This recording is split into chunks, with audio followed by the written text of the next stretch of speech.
She stopped alone at a roadside restaurant, just wanting a quick break. But as soon as she entered, she felt the atmosphere grow tense. Every male gaze turned towards her, silent, assessing. Her instinct urged her to leave, but before she could retreat, a firm hand grabbed her arm. His voice came low, urgent, almost threatening. "Pretend you're my wife or else—" In that moment, she thought the danger wasn't just around her, it could be right beside her. Hello, my friends. I am Linda, and this is the Linda Stories channel. I hope you enjoy this story. The road seemed endless as the last rays of the sun painted the horizon orange.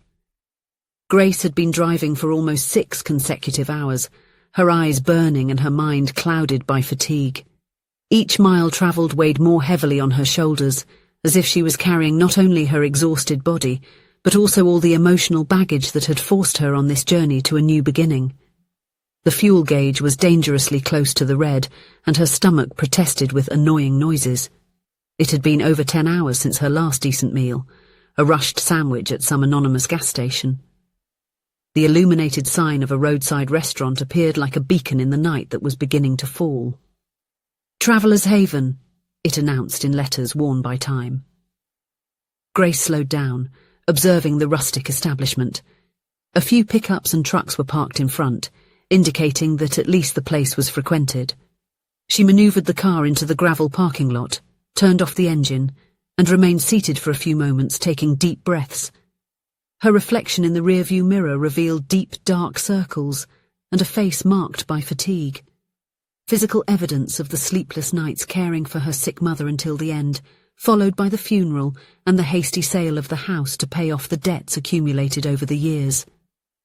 As she got out of the car, her body protested. The muscles were tense, her head pounding, each step an additional effort. With her purse clutched tightly to her chest like an improvised shield, Grace walked to the restaurant entrance. The bell jingled as she pushed the door, announcing her arrival and attracting immediate glances. The silence fell like a heavy curtain. Inside the establishment, about 15 men scattered at sparse tables interrupted their conversations and meals to look at her. Truck drivers, farm workers, some with dirty work clothes, others with worn caps. All seemed surprised by her presence, as if a woman alone was an anomaly in that environment. The discomfort was instant and suffocating. Grace felt her body stiffen under the weight of those gazes, some curious, others appraising. Instinctively, she took a step back. Her fatigue gave way to a primal alert, that sensation of vulnerability that every woman recognizes when she finds herself alone in an exclusively male environment. Maybe it's better to find another place, she thought, taking another step back towards the door. It was at that moment she felt a firm hand on her arm, causing a startle that froze her in place. "Pretend to be my wife or these guys won't leave you alone," a deep voice whispered close to her ear. Grace turned, ready to pull away, when she met brown eyes that didn't match the threatening tone of the words. There was concern there, not danger. The man holding her was tall, broad-shouldered, probably in his early 30s.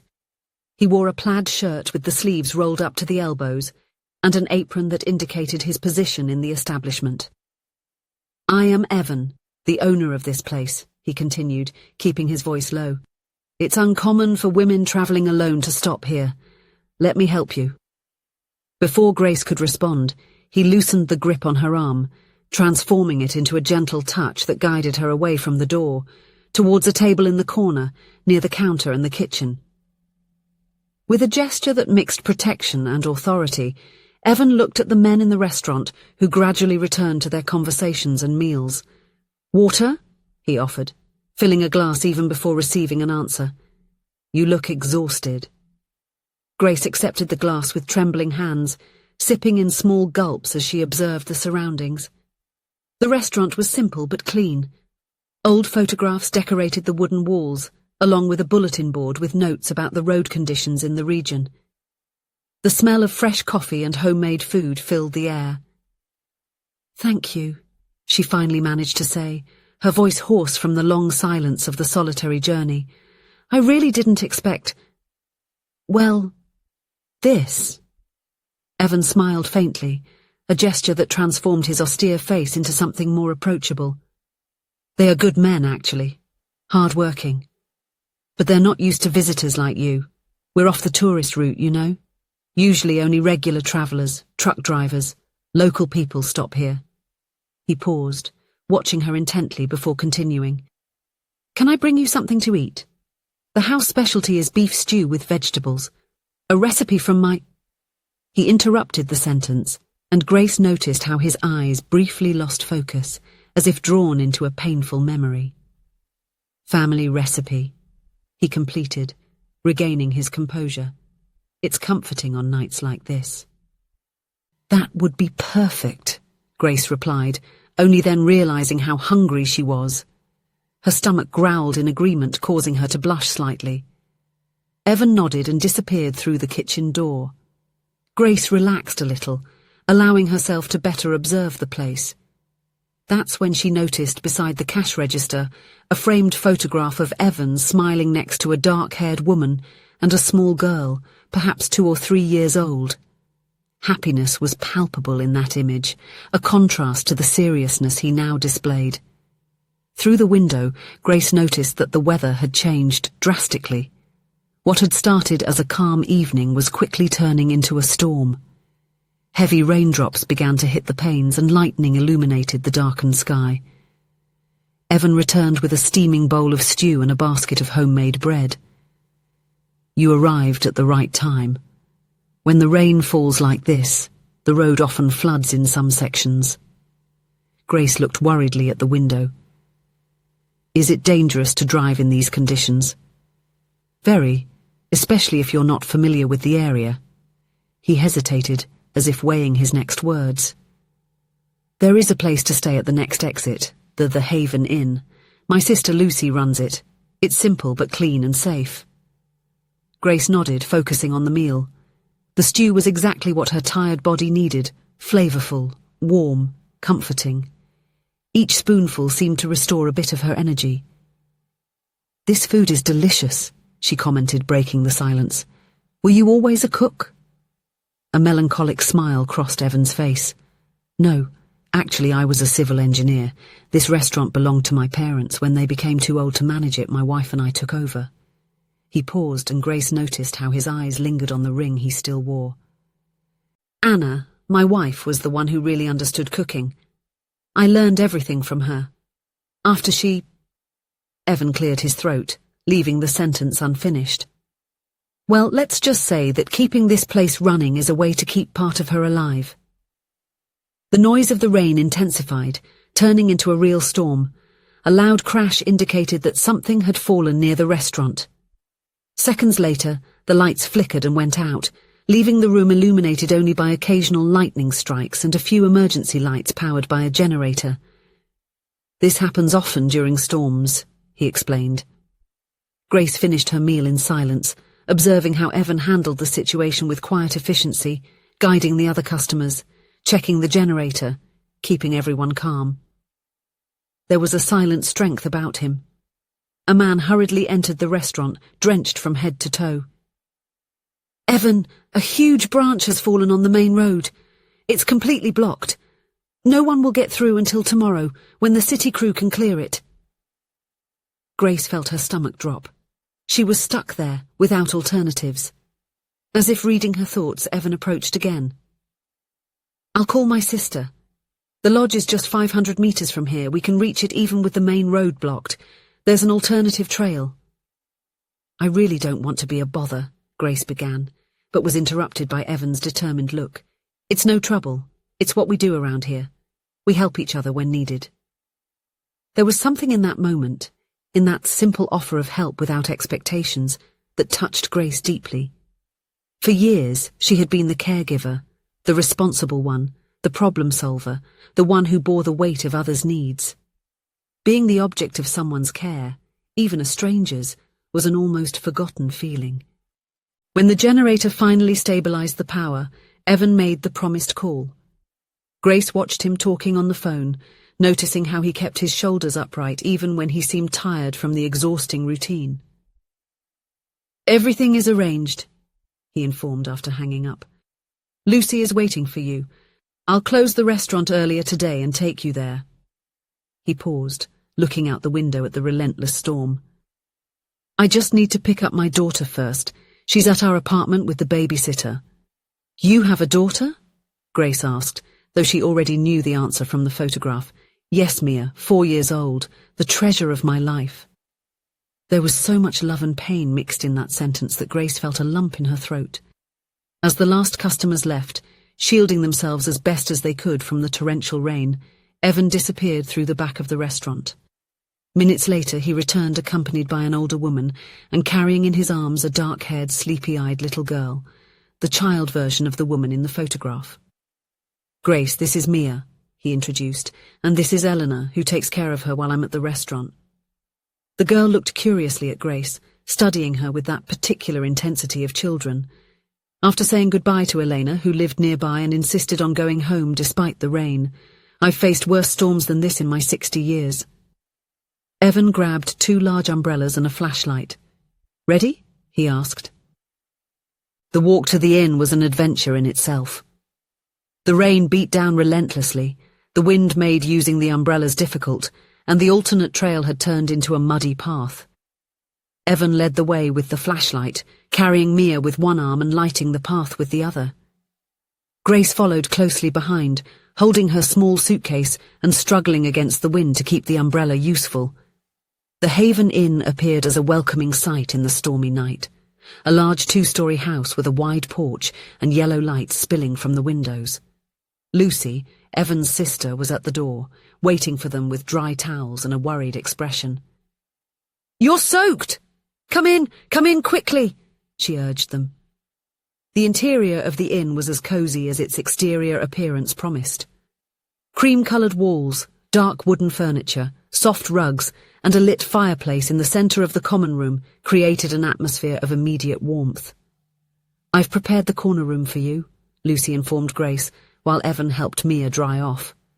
It's the quietest, and it overlooks the garden, when the rain stops and the day breaks, of course. After the impromptu check-in, Lucy prepared hot tea for everyone. Mia, now fully awake and apparently energized by the nighttime adventure, was chattering about the stars that were hidden behind the storm clouds. Mommy must be wet up there, she commented casually, making Evan choke on his tea. The stars are above the clouds, dear, he explained patiently. They're always dry and shining, even when we can't see them. There was so much tenderness in the way he spoke to his daughter that Grace felt a pang in her chest. She recognized the pain in his eyes. It was the same one she saw in her own reflection since her mother had left. The pain of moving on when part of you stays behind, the exhaustion of keeping up appearances when all you want is to collapse. After tea, Lucy showed Grace her room, simple, clean and cozy, with a comfortable bed and a small desk under the window. The bathrooms are shared at the end of the hall. There are clean towels in the cupboard, and I've left some pajamas that should fit you, she explained. When she was finally alone, Grace let her tired body sink into the bed. The soft mattress seemed to embrace her, and the tears she had held back for so long finally found a free path down her face. She cried silently, for exhaustion, for her lost mother, for the sold house, for the uncertain future, and also, strangely, for Evan and Mia, for that little broken family that, even in pain, managed to offer kindness to a stranger. Grace didn't know what tomorrow would bring. She had no set destination, only the need for distance from the painful memories that her childhood home held. But that night, in a borrowed room, with the rain as a lullaby, she allowed herself to truly rest for the first time in months. The morning brought with it a clear sky, as if the storm from the previous night had never existed. Grace woke up disoriented, needing a few seconds to remember where she was and how she had gotten there. The clock on the wall read 9:47 a.m. She hadn't slept that long since. Well, she couldn't remember the last time. After a refreshing shower, Grace went downstairs for breakfast. Lucy was in the kitchen making pancakes for the few guests occupying the other tables. Mia was sitting on a high stool, swinging her legs while drawing something in a colourful notebook. "Good morning," Grace greeted, feeling strangely rested despite the circumstances. Mia immediately lifted her head, her face lighting up in recognition. "You're awake. Daddy said you might want to sleep more because you were very tired, but I said you'd want pancakes." Grace couldn't help but smile at the girl's enthusiasm. "You were right. I'd love pancakes." "Daddy had to go early to the restaurant," Lucy explained, placing a plate of golden pancakes on the table. "The road has been cleared, but he wanted to check if there was any damage to the restaurant's roof." Grace nodded, feeling a pang of disappointment that didn't make sense. After all, Evan was just a stranger who had helped her in a moment of need. There was no reason to want to see him again. After breakfast, Grace prepared to leave. She paid for the accommodation, thanked Lucy for the hospitality, and promised Mia that she would visit the restaurant to say goodbye before continuing her journey. The Traveller's Haven restaurant looked different in the daylight, less intimidating, more welcoming. There were a few tables occupied, mostly by workers having a late coffee. Evan was behind the counter, organising supplies, but lifted his head as soon as the bell announced Grace's arrival. "Good morning," he greeted with a smile that seemed to light up his tired eyes. "Did you sleep well?" "Better than I have in a long time," she replied honestly. "I came to thank you for everything. You and Lucy were very kind to me yesterday."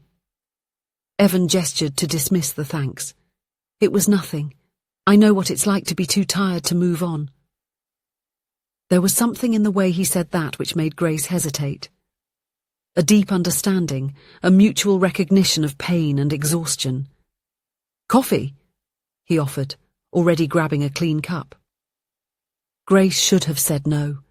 She should have thanked him again, gotten into her car and continued her aimless journey. But there was something about that place, those people, that made her want to stay a little longer. "It would be great," she replied, sitting on the counter. Evan served the coffee, strong and aromatic. "So where are you headed?" The question was simple, but the answer was too complicated. "I don't know," Grace admitted, surprising herself with the honesty. "After my mother passed away, I sold our house to pay off the treatment debts. I thought about starting over somewhere else, maybe in the city where I was born, but I have no defined destination. Just driving."